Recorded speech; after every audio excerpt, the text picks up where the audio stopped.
नमस्कार, मी अंजलीज रेसिपी चॅनलमध्ये तुम्हा सर्वांचे मनापासून खूप खूप स्वागत आहे।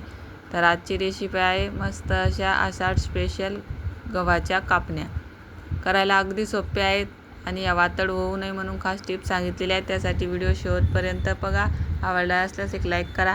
शिवाय नमस्तुभ्यं मैत्रिणींनो, मी अंजलीज रेसिपी चॅनलमध्ये तुम्हा सर्वांचे खूप खूप स्वागत आहे। तर आपण आज बघणार आहोत मस्त असा आषाढ स्पेशल गव्हाच्या कापण्या। त्यासाठी मी इथे 2 वाटी गव्हाचं पीठ घेतलेलं आहे। त्याच्यामध्ये घालू अर्धी वाटी बेसन पीठ।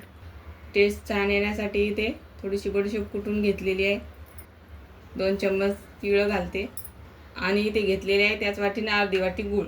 आता हा गूळ आपण वितळून घेणार आहोत। खिसलेला आहे त्याच्यामुळे याला वितळायला टाइम नाही लागत, लगेच वितळला जातो। आता हे सर्व जिन्नस आपण या पिठामध्ये व्यवस्थित मिक्स करून घेऊ।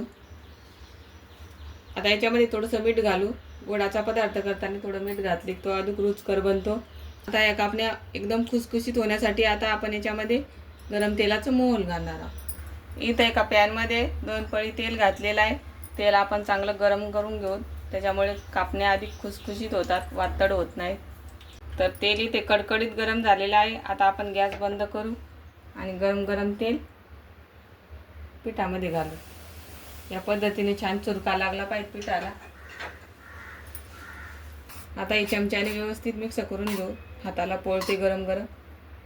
थोडंसं मिक्स करून झालं की असं पूर्ण पिठाला चोळून घ्यायचं आहे तेलाचं मोहन, मग पूर्ण कापण्या आपल्या मस्त खुसखुशीत होतात। तर इथं पूर्ण पिठाला आपण तेल चोळून घेतलेलं आहे, बघू शकता। अशी मुठ्ठी बांधली की मुठ्ठी झाली पाहिजे।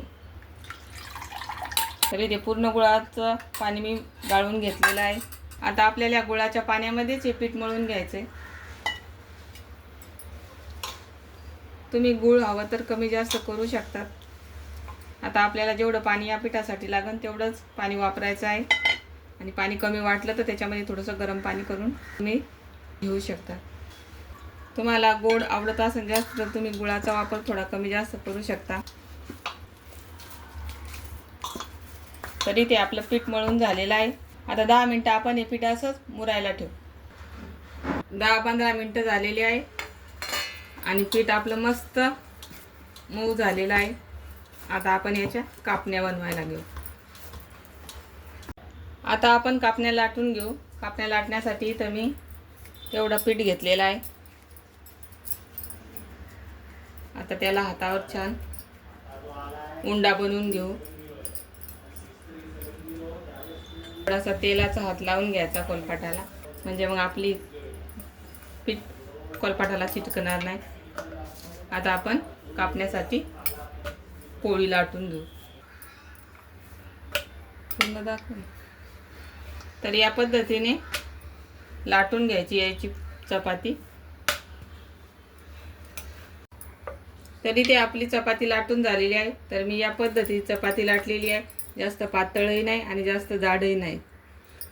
जास्त पातळ लाटल्यावर पण एकदम कडक होतात कापण्या। आता आपण या कापून घेऊ। आपण शंकरपाळी जशी बनवतो त्या पद्धतीने या कापण्या करून घ्यायच्या। थोड्याशा मोठ्या ठेवायच्या कापण्या। कापण्या या मोठ्याच छान वाटतात।